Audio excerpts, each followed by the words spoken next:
tayo po din manalangin para sa araw na ito. Kahit ang pumahingi sa ating paligid, sa pamamagitan po na ating pagtahimik, ay tayo po yung makipag-ugnayan sa ating Panginoon sa mga oras nito. Kaya ng Diyos namin makapangyarihan, kami nagpapasalamat dahil muli sa pagkakataon binigay niyo sa amin, today is Friday, Panginoon. Medyo may mga hindrance sa aming devotion, Panginoon, pero sana po makapokus kami kung ano nais niyo po para sa amin ngayong araw na ito. Gabayan niyo po kami, Panginoon, sa miksing panahon ng aming devotion. Sana po, Panginoon, ay maintindihan namin kung unawaan ang nais mong paiwatig sa amin sa pamamagitan po ng mga batang ito ng 9 Emerald, Panginoon. Maraming salamat para sa buhay nila, sa buhay ng kanilang pamilya, at sa laging magbibigay mo sa amin ng oportunidad na makilala ka sa araw-araw. Ito po ang aming samot dalangin. In Jesus' name we pray. Amen. Amen. Okay, good afternoon, Emerald. Good afternoon, Sir Oliver. Welcome to Grade 9 Emerald. Taas noon sa lenyo mabuhay. President lang, sige, okay lang po. Kami kinakain kayo, okay lang. Okay, kasi yung ating topic ay napapanahon. Sobrang ganda ng topic natin. Our topic natin ngayon ay ang self-righteousness. Okay? Hindi naman siguro din sa kalaman natin kung anong meaning nito. Okay? So, begin with ang anong ginawa nating devotion for this day. Ito ay ang pag-unawa sa sariling kabanalan. Sometimes kasi sa mga sarili natin, di porket bilong tayo doon sa mga group o religious group na kinabibilangan natin o anumang sekta o religion, nasasabi na natin na tayo ay banal na tao. Ang pag-unawa sa sariling kabanalan. Ang tunay na kabanalan ay nagsisimula sa pagpapakumbaba at pag-amin sa ating kahinaan. Let's take note of this one. Ang tunay na kabanalan daw ay nagsisimula sa pagpapakumbaba at pag-amin sa ating mga kahinaan. Ang sariling kabanalan ay nagtitinadla sa tunay na relasyon sa Diyos. Sa ating pananaw, maaaring masabing tayo ay matuwid, ngunit sa katotohanan, ang ating mga gawa ay hindi sapat. Okay? Ang pagkilala sa ating mga limitasyon ay mahalaga upang tunay tayong makalapit sa Kanya. Okay? Sabi dito, ang pagkakawalang bahala sa sariling kabanalan or empty rituals. Ang mga seremonya na walang tunay na layunin ay walang halaga. Okay, kung mapapasin natin sa ibang group, okay, sa ibang sekta, they work on these rituals.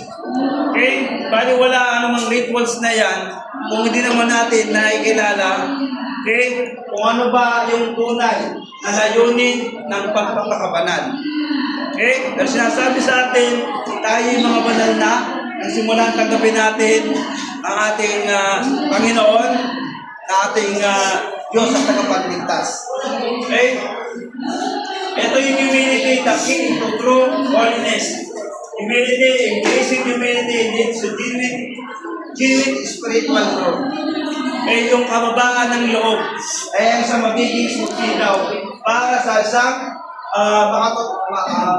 katotohanan, spiritual growth o yung paglago sa ating spiritual na pagkakabay. Okay? Ang tunay na division, sabi dito, ang division, isang puso na tapat sa Diyos at kanyang salita. Anyone of us can do a devotion. Pero ang tanong, nandun ba yung puso natin sa ginagawa natin devotion? Okay? Somehow, some people only do these things because they need to impress other people. Okay? Or to follow what is the tradition. Pero sinasabi dito, ang pagkakaroon ng devotion, regardless kung ano mang circumstances, kailangan ito ay bukas sa ating puso. Ito ay nanggagaling sa ating puso at kapat ang ating layunin para sa ating Diyos. Okay? Next tayo. Ang kahulugan ng pagpapakumbaba at pagsusuri sa sarili. Sabi dito, big word yung pagpapakumbaba. Bakit? Ang pagpapakumbaba ay ang kakayahan ng isang tao na kilalanin ang sariling kakulangan. Okay, we're not boasting ourselves. Bisa sinasabi natin, kilala natin sarili natin. Pero ano ba yung pagkakilala natin sa sarili natin? Tayo ba yung taong matuwid? Tayo ba yung taong mayabang? Mapagmalaki? kung tayo mga taong ito, tingnan natin muli ang ating sarili. Suriin natin muli ang ating mga sarili. Kasi baka naliligo tayo. Bakit? Ito ay pagpapakita ng respeto at paggalang hindi lamang sa sarili, kundi pati na rin sa ibang tao.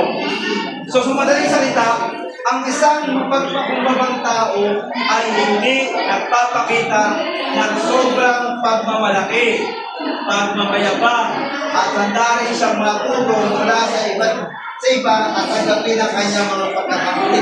Kung ikaw yung person na marunong kang tumanggap ng kritisismo ng iyong kapwa, then may isang kababaang loob na yun. Mo. Halimbawa, huwag na nating ilayo. Bilang isang estudyante, na kahit magaling ka sa klase, ay handa akong makinig sa opinion ng ibang tao, ay nagpapakita ng pagpapakumbaba. Okay? Paano makikita ang isang estudyante talagang marunong? Okay, sabihin natin, para sa akin kasi estudyante marunong, ay handang tumanggap ng kritisismo, hindi lamang sa guro, kundi sa kanyang kapwa mag-aaral. Sabihin man natin, na itong mag-aaral nito ay nasa pinakailalim or sa bottom ng klase. Okay? Tandaan natin, aanhin natin ang inyong katalinuhan, ang inyong angkin, ang kagalingan, kung hindi naman tayo marunong rumispeto sa opinion ng ibang tao. Take that as a positive. Kasi baka may nakikita silang mga bagay na sa tingin natin makakatulong para paunlarin pa rin natin ang ating sarili.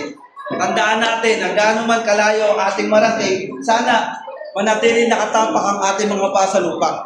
Kasi ito ang pagpapakita ng kababaang loob. Okay? Tandaan natin na sino man nagpapakataas ay ibababa at ang nagpapakababa ay siyang itinataas. Wherever you go, matapos man kayo dito sa karerang ito, lagi niyong tandaan na dapat laging nakayuko ang ulo. Laging may pagpapakumbaba. Ano mang makuha niyong karangalan, ano mang makuha niyong estado sa buhay, pinakamainam na titingnan ng Diyos kung gaano ba yung iyong puso.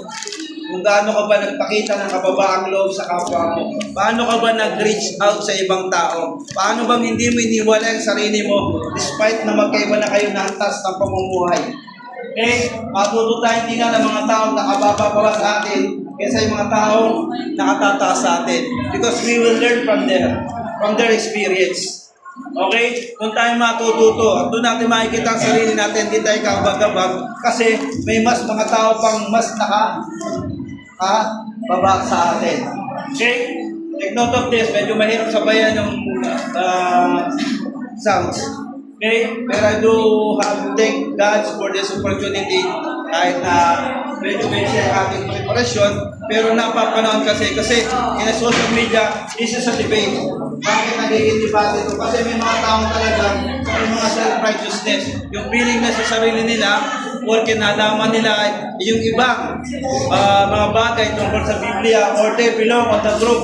Okay? Na alam nila may malalim na silang pagpapahulagan dito, ay may karapatan silang musgahan kung ano man yung opinion o ano man ang pananampalataya o paniniwala ng ibang tao. Okay? Huwag na tayo magbanggit ng pangalan, siguro naman you are very aware of that. Okay? Pero ako, I do not have any comment of that kasi ayoko magkaroon ng maling interpretasyon. Kasi I do respect, sabi ko nga, from the very start of this class, of this devotion, nirespeto ko kung ano man pananaw meron kayo.